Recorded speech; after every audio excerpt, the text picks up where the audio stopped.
We got a ton of betting information coming your way. This show is about making money, and it's Friday.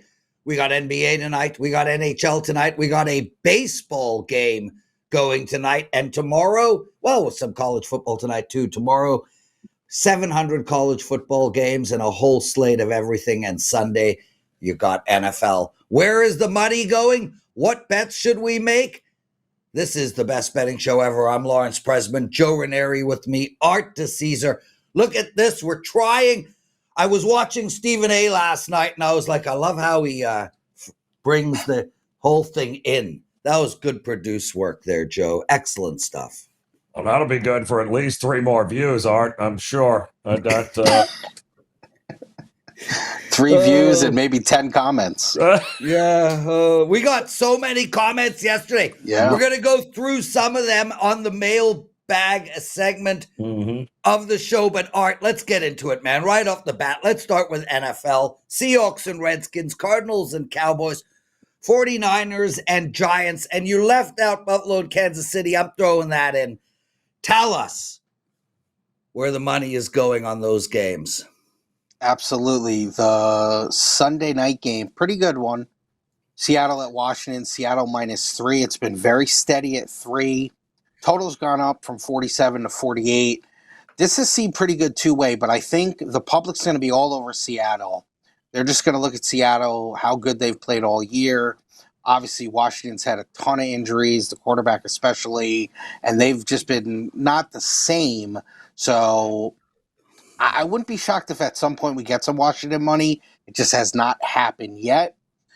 Cardinals-Cowboys, this is the Monday night game. That hit a high, Prez, of 54.5. Wow. You're now looking at a 53 on that game. Cowboys have been pretty steady at 2.5.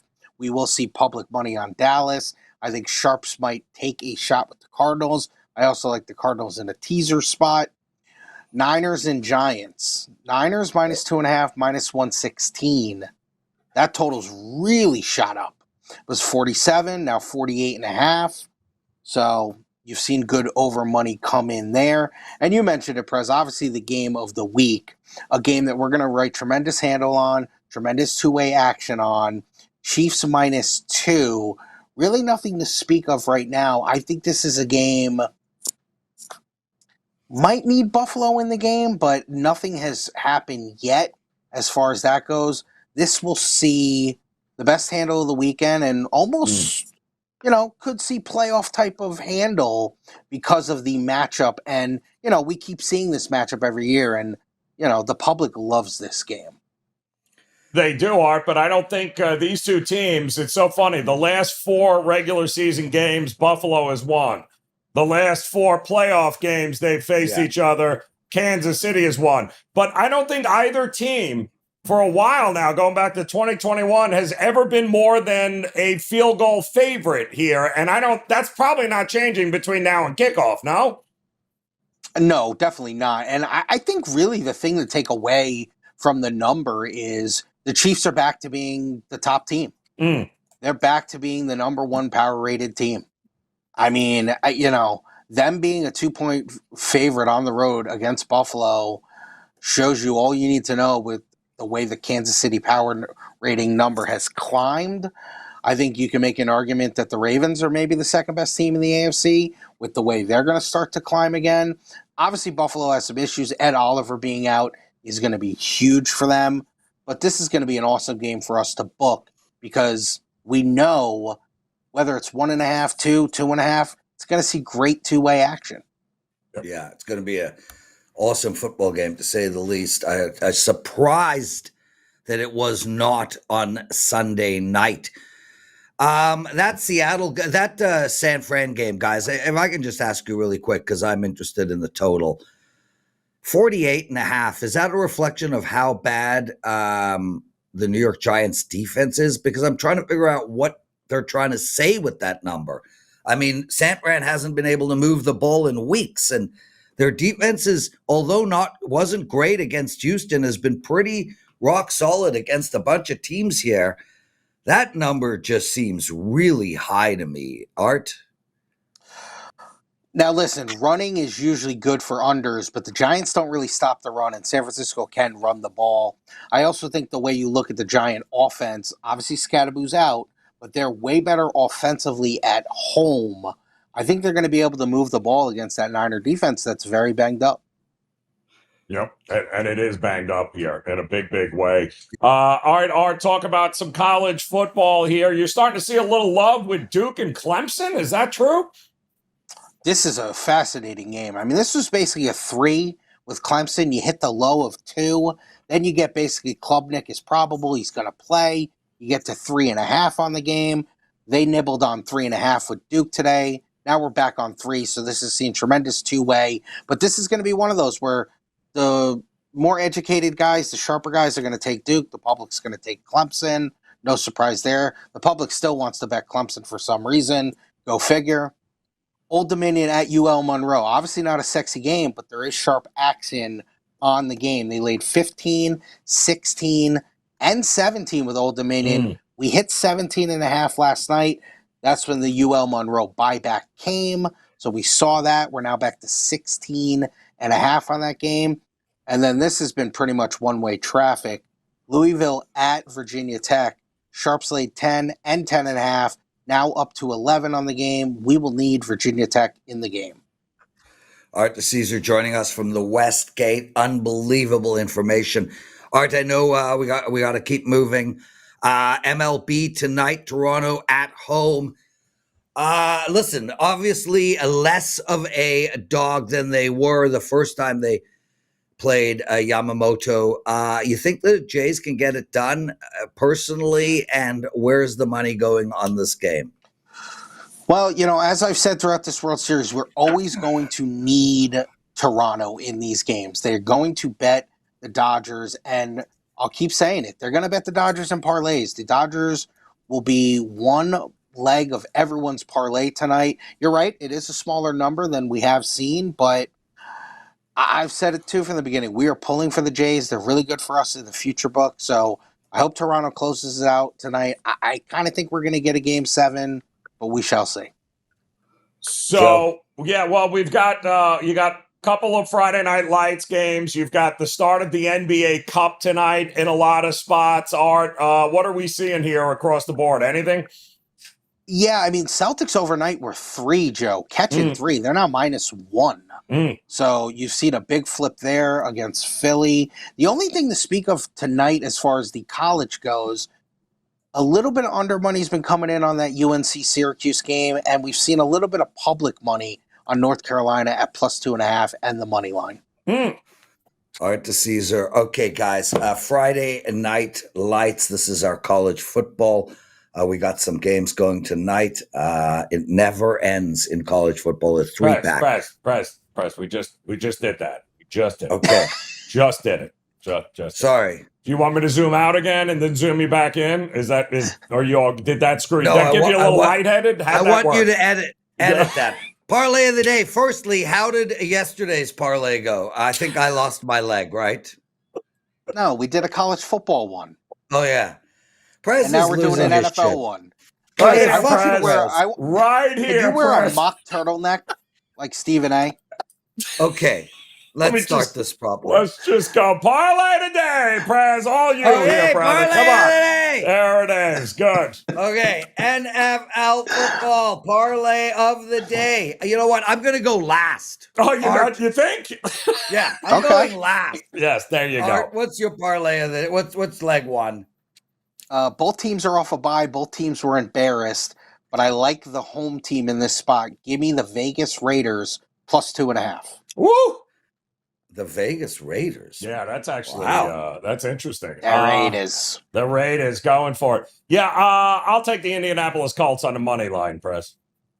Well, I will go to the San Francisco game and take the under 48.5. So there you go. That's our 3-team NFL parlay of the day. Okay, Art, fine. I was not at my best. We've done a few edits along the way, okay? I get it. Anything else, Art DiCesare? No, Prez. Nobody is like you. You are the engine that runs this show, my friend. Yeah, except Joe's the oil that runs the engine. Fucking kids. Oh, what a Friday. Art, get the hell out of here, please. Go. Take care. All right, Okay. boys. God. Okay, Joe, I'll focus now. I'll focus, okay? We are good. Okay. Mhm. So what is it? Time for business? You damn straight it is. Let's go, Prez. Time for some business. Joe Raineri, we got an incredible promo. We do this every single Friday. We put it up. It's called Weekend Warrior. Basically, you guys can get Joe's entire Saturday and Sunday card for only $49. Same with me. So any handicapper you want, both Saturday and Sunday, only $49. And this includes every bet that we put out. So for me, I have a 5% play in college football. I have 4 college football plays in total. I have a huge Sunday card, one of the biggest Sunday cards of the year for me. I have 2 NFL ATS bets. I've only had 8 all year. I am 7-1 in NFL ATS bets. It's a massive Sunday. Plus, you're going to get my baseball. I'm on a 13-5 run. You'll get my NHL. I've won 5 of my last 6 NHL cards. And you'll get my NBA, and I'm on a 5-1 run at NBA. I've also won 5 of my last 6 days of betting. I am in the zone. I'm really in great rhythm right now. So instead of buying my Saturday card, which is $39, buy both Saturday and Sunday, the Weekend Warrior. It's $49. If you go to my page, it's in the pull down window in long-term packages. Same with Joe Raineri. That's what I've got going for the clients tonight. Joe, what do you have going? So tonight, Prez, I've got a 3-pack, 1 Major League Baseball, 1 NBA, and 1 college football game locked and ready to roll. Get all 3, $29. And I, too, have a huge slate of games on Saturday in college football that I love. 2 of them are going at noon. You can pick both of those plays, which include one of my 4% top plays there on the early slate in college football over at my page at WagerTalk.com. Huge weekend in college football for me. There we go. Good luck, Joe. I think both of us are going to do really well. Okay, brother, we got 5 more segments, 2 minutes each. NFL bets. I've got to cue the clock and let's get into it. So, guys, right off the bat, I want to talk to you about my total bet. San Francisco and the New York Giants under 48.5. And this is just too big a number for me. This is really a play on the fact that this is going to be a running game. And I understand that both teams are struggling to stop the run, but it's going to speed the clock up, and 2 field goals instead of 2 touchdowns, and this goes way under the total. The most important factor here really is that the San Fran team is the better team and the team that I think is going to control the pace of this game. And I think what we are going to see with San Fran is a conservative game plan. This is a team that recognizes they're better than the New York Giants and should be able to win this game if they can avoid turnovers. I think we're going to see a lot of dinking and dunking and a lot of running. As far as the New York Giants go, the New York Giants they put up 20 points on Philadelphia last week. I'd be surprised if they get to 20 this week. 48 is a huge total. If this game ends 24-21, which is a high score, that's still 3 points under the total. Take the New York Giants and San Fran under 48.5. And as for my side bet, Joe Raineri, I like Green Bay here. Now, I very rarely get to the board with a minus 13.5, but I look at this Green Bay team versus Carolina, and this is a real mismatch. I mean, this is like the Dodgers playing the Jays, where the Dodgers suck and they got to play the powerhouse mighty Blue Jays. That's how I look at this game. This Green Bay team, I'm going to be surprised if Carolina puts up 13 points, flat out. I would take Carolina team total under. And I think Green Bay is getting over 30. So I would take Green Bay team total over. But I think this game has a blowout written all over it. 40-9 from Buffalo last week in Carolina. I think we could see the exact same type of score here. Say 33-10. Blowout city, take Green Bay. Joe Raineri. All right, Prez, good stuff there. I'm going to start with the Patriots and the Falcons here. Now, we know the look-ahead line in this game was 2.5, 3 for the Patriots. until, of course, Atlanta got absolutely embarrassed by Miami. And now we're sitting at that 5.5, maybe even 6 here in some spots. But instead of the side, Prez, I am looking at the total in this game. And somebody's got to explain to me, how are we getting to 45 points here, given the fact that the only way it appears Atlanta is going to be able to generate any offenses by running the ball. Well, they couldn't run it on Miami, and they sure as hell ain't going to be able to run it on the New England Patriots here, who have one of the best rushing defenses in the NFL. And if you flip it, of all the faults of its Atlanta team, its passing defense isn't one of them. And they're coming off an embarrassing effort last week. And I expect them to want to get a little revenge here and get back. And as good as Drake May has been, he's still a very young quarterback. Asking any young quarterback in this spot to handle business against this defense is tough. So I like the under in this game with the Falcons taking on the Patriots here. I just don't see where the points are coming. However, if you do like points, then you've got one of the best games to watch this weekend with the Bears taking on the Bengals. Now, the Bengals defense is so atrocious. It's given up 7 straight games where teams have scored 27 or more points on them. The Jets almost just dropped 40 on them. The Jets almost dropped 40 on them. So no Trey Hendrickson, and the Bears secondary remains absolutely a mash unit, guys. They are down still 2 of the 3 starters in that secondary. Could be 3 for 3 again. I'm not buying it. I don't care who the quarterback for Cincinnati is. This is going to get into the 60s. I'll take the over, Prez, with the Cincinnati Bengals and Chicago Bears. Okay, I got 2 still I got to put up in NFL, and that Cincinnati one might be one of them. Joe, cue that damn clock. Okay, 3 games. Before we get into that, what a day yesterday on the NHL Rundown. Are you kidding me? I think I won almost every single play on the board. I gave out Pittsburgh as a dog. I gave out San Jose. I think they were plus 300. They won outright easily. Let's see if we could do it again today. But full disclosure, I don't like any of these games. Colorado playing Vegas. Tough spot for Vegas here. Don't like betting teams coming back from a road trip. And they just had a tough one at that. Carolina, Tampa Bay, and Florida. Not a good spot for Vegas. And a pretty decent spot for Colorado. They lost 4 games in a row. Then they played New Jersey, beat them handily. I think Colorado is the play here, guys. I'm not betting it personally, but I lean on Colorado minus the 115. As for the New York Islanders in Washington, look, I kind of like the over here a little bit, guys.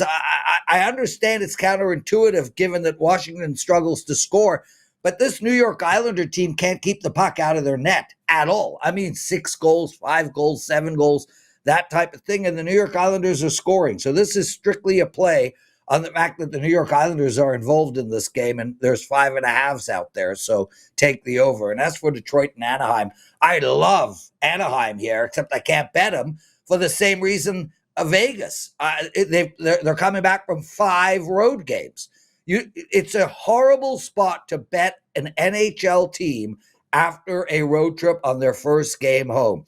So with that said, I will look at the over in this game as I'm looking at Detroit over in every game they play. Plus Anaheim can score, or 3 sounds like the right score to me. Take over the total in Detroit and Anaheim. Joe Raineri, you can borrow my 8 seconds. Let's get into your NBA rundown. Oh, I love that, Prez. All right, let's get into the rundown then, because tonight we got the Hawks on the road as a favorite against the banged-up Indiana Pacers. But no Trae Young for the Hawks, and who the hell are they to be laying points on the road against anybody? Pascal Siakam still a go here for the Pacers. I like the home dog in this one, and you heard Art tell you earlier about the Celtics overnight have been absolutely hammered with money to the tune of, well, now they're a point and a half favorite over the 76ers. After opening up as a 2.5, 3-point dog. The total also seems to be getting a little bit of love here.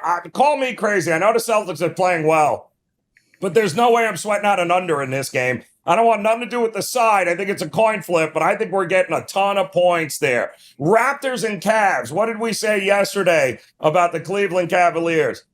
Hell no, we ain't betting the Cleveland Cavaliers. Absolutely not. Not to mention Donovan Mitchell is questionable with that hamstring injury. I like the Raptors. I'll take the points all day until Cleveland shows me they're actually for real. In the meantime, Knicks looking to bounce back on the road against the Bulls. This is one of those opening to the NBA Cup games here tonight. Feels like the Knicks have the edge here. I like them. They're rested.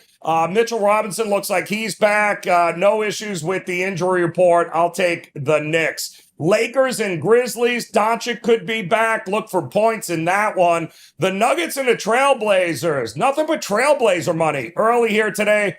And the Joker going for a record 5 straight to start the season, triple doubles. I think he gets it. I think the Suns bounce back against the Jazz, and the Clippers. Well, the Clippers, after letting us down the other night, shooting 30%, will bounce back and destroy the New Orleans Pelicans here tonight, Prez. Great stuff, Joe. Let's get into the mailbox section and sober bets. Ooh. He left us on a cliffhanger. He writes, I'm a big fan of the show and I listen every day. Great info and gets me prepared for the evening slate. Whoops. But I have noticed that a couple of times. Yeah. Your response was spectacular. Joe Raineri gets into the comment section and writes, finish your thought, man. You can do it. You can do it. Dude, I laughed so hard. Holy crap. You got this sober God. bet. Maybe sober bet's not so sober when he was typing that up, I'm thinking. Yeah, and then Miker 3349. We give these guys their likes and all we get are copy and paste bullshit responses. What did you do, Joe? What did you do? I don't know what you're talking about. I answered him That back. wasn't you? No, that wasn't me. I answered him back. So, for the record, I have never copied and pasted a response to any of you people in the comment section in my life. Do I write thank you? It's greatly appreciated over and over again? Sure. But it's not in a copy and paste at all. I do rewrite it. And secondly, there's like 100 of you writing to us, and there's only one orange man and me. Mm-hmm. So, like, give us a break, okay? And thirdly, we're hoping for 10,000 comments, and when we get there, we are going to be copying and pasting. Joe Raineri, another person, Steel Pumpkin writes, don't feed the trolls. Yesterday, we mentioned a guy who was hating on me. These guys don't bother me. Actually love them. I love these trolls. I use their I use their statements because I find it good content. Nothing more than that. I'm not kidding. And then I don't know if you know this, but a couple of days ago, we had a gentleman in the chat room put down that he has a lifetime 61% win percentage. So I'd like to just. That's excellent. Outstanding stuff. Yep. Jesus Christ. I got the world's greatest sports bettor, bro. Yep. I love it. That's excellent stuff there. Yeah, and somebody complimented you on your sales pitches. They called it like Steve Merrill like. Steve Merrill level sales pitch, which is nice, but I tend to think that I give out more actionable information than actual sales pitch. But okay, I'll take it as a compliment there. That's for sure. Oh, well, I would too, dude. Yes. Greg's Chili writes, it's my downfall. I can't separate the profit from the hobby and the entertainment. So what he's talking about there, guys, is I spoke yesterday about how in order to be a successful sports bettor, you need to look to not make bets rather than just keep making bets over and over and over again. Guys, separate your bank account. Like, just separate your bankroll. If you put $1,000 in a bankroll and that's the bankroll that is going to be your $50, your $100 bets. You're going to make straight wagers only. That's the bankroll that you're going to use to actually make some money. Then take 10% of that bankroll, $100, and put it in another betting book and make your parlays and make your teasers and make your, 17 team whatever is round robin so that you can have some fun. That's how you can attack it. Have an actual bankroll where you're actually trying to make money, and then have an entertainment bankroll on the side. Joe, thoughts? And then see which one is left standing. And you'll have your answer, and then we'll see, and then we'll see how much more you're going to have in that other bankroll. It's a pretty simple mathematics equation. 2 bankrolls, one is for parlays and other fun stuff, and one is for actually making money. And at the end of 30 days, tell me which one has more money when it's all said and done here, Prez.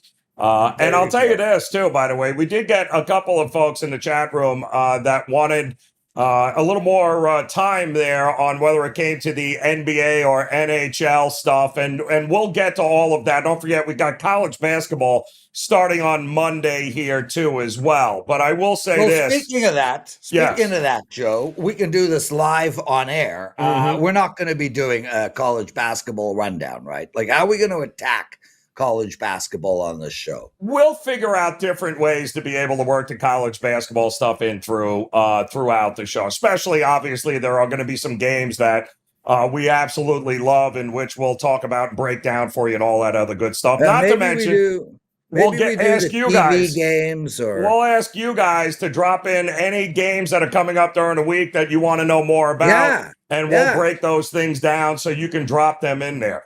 But something happened last night that you guys who are interested in more of the NBA content need to absolutely know. The Milwaukee Bucks last night were taking on the Golden State Warriors, and the NBA is up to its old tricks here. At about 4 o'clock yesterday afternoon, Giannis was listed as probable to play. Now, they were a 3.5 point dog, Prez, throughout the entire day yesterday. I released them to my clients. There you go. And they shouldn't, in all honesty, I personally never thought they should have been that big a home dog anyway. But a half hour before game time, guess who all of a sudden wasn't able to play and didn't suit up? That was Giannis. And Giannis then all of a sudden in the Milwaukee Bucks became an 8.5, 9-point dog at tip. P.S. They went on to eventually win the game, but it brings up a bigger point here. The NBA can't be bet like other sports because of shit like that. So here's my Steve Merrill sales pitch, guys, about long-term packages. The best way to partner up with people when it comes to the NBA is with all-access packages. Why?